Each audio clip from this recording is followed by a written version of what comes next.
आज के इस वीडियो में हम बात करेंगे एक बहुत ही खतरनाक बीमारी की, जिसका नाम सुनते ही आप अंदर तक हिल जाते हैं, जिसका नाम है कैंसर। दोस्तों, इस बीमारी से बहुत से लोगों ने अपनी जान गंवाई है, यहाँ तक कि बड़े बड़े स्टार भी इस बीमारी से बच नहीं पाए हैं। दोस्तों, कैंसर कैसे होता है, इसका कारण क्या होता है, इसका इलाज किस प्रकार से संभव है और इसके कौन कौन सी स्टेज यानी कि कितनी अवस्था होती है, इन सभी के बारे में हम एकदम बहुत ही आसान तरीके से समझेंगे। तो आप इस वीडियो को एकदम ध्यान से पूरा जरूर देखें। दोस्तों, आप लोगों को बता दूं कि वर्ल्ड हेल्थ ऑर्गेनाइजेशन यानी कि WHO की एक रिपोर्ट के अनुसार सन 2020 में 10 मिलियन लगभग 1 करोड़ लोगों ने अपनी जान कैंसर से गंवाई है। 2020 में जितने भी केसेस आए हैं कैंसर के, उनमें से 2 केस सबसे ज्यादा आए हैं। एक है ब्रेस्ट कैंसर और दूसरा है लंग कैंसर यानी कि फेफड़े का कैंसर। अब कैंसर होता क्या है, ये समझने से पहले आपको एक छोटा सा एग्जाम्पल समझना पड़ेगा। एक्चुअली आप लोग देख पा रहे हो, कोई भी वॉल यानी कि दीवार का निर्माण किससे होता है, यानी कि बहुत सारे छोटे छोटे ईंट मिलकर एक दीवार का निर्माण करती है। उसी प्रकार हमारी जो बॉडी है वो भी बहुत छोटे छोटे सेल्स यानी कि कोशिकाओं से मिलकर बनी होती है। जैसे हमारी स्किन, वो भी कितनी सारी सेल्स यानी कोशिका से मिलकर बनी है। अब आपके मन में एक सवाल आएगा कि नहीं, हमारी बॉडी तो बहुत सारे ऑर्गन से मिलकर बनती है, जैसे lungs, liver, kidney, large intestine, stomach, heart और ब्रेन, ये सब मिलकर हमारी बॉडी का निर्माण करते हैं। मैं आपको बता दूं कि हमारी जो पूरी बॉडी की सबसे छोटी यूनिट होती है सेल यानी कि कोशिका। कोशिका मिलकर बनाती है टिश्यू, टिश्यू मिलकर बनाते हैं ऑर्गन, और जब सारे ऑर्गन मिल जाते हैं तो हमारी बॉडी का निर्माण हो जाता है। उसके बाद अब होता क्या है कि जब हमारी बॉडी की ग्रोथ होता है तो पुरानी सेल से बनती है नई सेल्स। इस प्रक्रिया को बोलते हैं सेल डिवीजन यानी कि कोशिका विभाजन। आप अभी देख पा रहे हैं एक सेल से नई सेल बनते हैं, यानी कि पुरानी कोशिकाओं से नई कोशिका बनती जाएगी और पुरानी कोशिका खत्म होती जाएगी। अब कई बार होता क्या है कि हमारी बॉडी में सेल डिवीजन होता रहता है और पुरानी कोशिका खत्म नहीं होती है, जिसकी वजह से एक सेल का क्लस्टर यानी कि गुच्छा बन जाता है। इसी को बोला जाता है ट्यूमर। कई बार ये डिवीजन होता रहता है और बहुत सारे गुच्छा बन जाता है। इसी बीमारी को बोल सकते हैं कैंसर, यानी कि ट्यूमर की ये और ग्रोथ होती रहेगी तो आप इसी बीमारी को बोल सकते हैं कैंसर। जैसे आप देख पा रहे हैं ये बढ़ती जा रही है, बढ़ती जा रही है। अब आप लोगों को तो ये समझ में आ गया होगा कि कैंसर क्या है। अब सेल का डिवीजन यानी कोशिका विभाजन जहाँ पर होता है, हम लोग उसको वहाँ पर का कैंसर बोल सकते हैं। जैसे लंग्स में हो रहा है तो उसको लंग का कैंसर बोल सकते हैं, ब्रेस्ट में हो रहा है तो उसको ब्रेस्ट का कैंसर बोल सकते हैं, पेट में हो रहा है तो स्टोमक का कैंसर बोल सकते हैं, स्किन में हो रहा है तो स्किन का कैंसर बोल सकते हैं। अब हम ये समझते हैं कैंसर का मुख्य कारण क्या होता है। दोस्तों, हमारी जो सेल होती है कोशिका, कोशिका के अंदर होता है न्यूक्लियस, और न्यूक्लियस जिसे हिंदी में केंद्रक बोला जाता है, और उसके अंदर पाया जाता है डीएनए, जिसको आप अभी देख पा रहे हो। डीएनए का स्ट्रक्चर कुछ ऐसी होती है,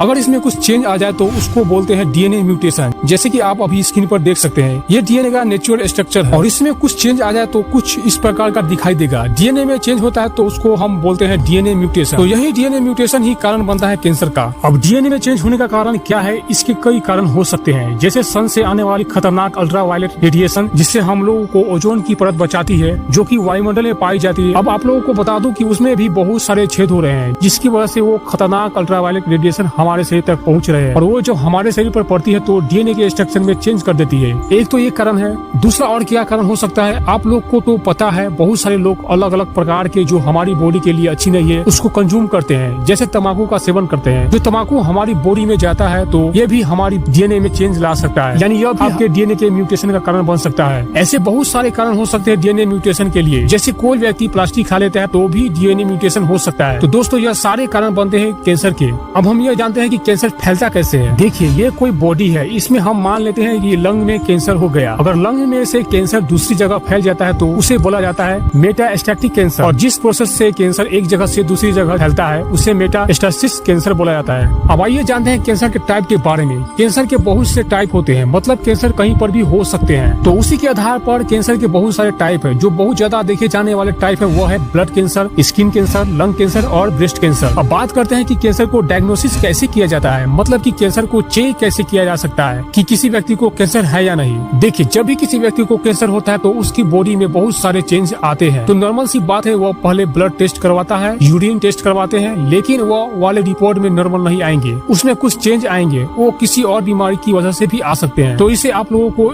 एग्जैक्टली पता नहीं चल सकता। दूसरा तरीका क्या होता है कि किसी व्यक्ति के शरीर पर गांठ सी बन जाए तो वहाँ पर डॉक्टर CT स्कैन करवाते हैं, MRI करवाते हैं। तो दोस्तों, इसमें भी अच्छी तरीके से पता नहीं चल पाते हैं। तो एक टेस्ट होता है जिसे बोला जाता है बायोप्सी टेस्ट। बायोप्सी टेस्ट में क्या होता है कि शरीर के किसी भी हिस्से में गांठ बन गया हो तो वहाँ से सैंपल निकाला जाता है और अच्छी तरीके से चेक किया जाता है कि यह जो गांठ है बहुत सारी सेल का जो क्लस्टर है, कोशिका का जो गुच्छा है वह कैंसर है या नहीं, इसमें अच्छी तरीके से पता चल जाता है। अब बात करते हैं कि क्या इसका कोई ट्रीटमेंट यानी कि कोई इलाज है क्या? बिल्कुल दोस्तों, इसका इलाज है। और इसका ट्रीटमेंट कैसे किया जाता है और कौन कौन से तरीके होते हैं, आइए जानते हैं। पहला तरीका कीमोथेरेपी। दोस्तों इस कीमोथेरेपी में क्या होता है कि कुछ ऐसी दवाइयाँ दी जाती है कि जो सेल्स ग्रोथ कर रही होती है आपकी बॉडी में, उसको आगे बढ़ने से रोक सकती है। दोस्तों यह दवाई इतनी ज्यादा खतरनाक होती है कि इसकी वजह से बालों पर भी प्रभाव पड़ते हैं और बाल झड़ना स्टार्ट हो जाता है। दूसरी इम्पोर्टेंट थेरेपी, इसका नाम है इम्यूनोथेरेपी। इम्यूनोथेरेपी में क्या होता है कि आपकी बॉडी की इम्यूनिटी बढ़ाई जाती है जिससे आपकी बॉडी में जो कैंसर की बीमारी है उसे लड़ा जा सके। और तीसरी इम्पोर्टेंट थेरेपी है रेडिएशन थेरेपी। रेडिएशन थेरेपी में क्या होता है कि अगर कहीं कैंसर हो गया हो या कैंसर की गांठ हो गया है तो वहाँ पर बहुत ज्यादा रेडिएशन डाले जाते हैं जिससे वह सेल्स वहीं पर मर जाए और ज्यादा आगे ग्रोथ न हो जाए। अब चौथी इम्पोर्टेंट थेरेपी होती है सर्जरी की। सर्जरी में क्या होता है कि अगर कहीं पर कैंसर की गांठ हो गई हो तो उसको सर्जरी करके निकाला जाता है जिससे वह गांठ कैंसर आगे न बढ़े। अब बात करते हैं कि कैंसर की स्टेज यानी कि अवस्था की।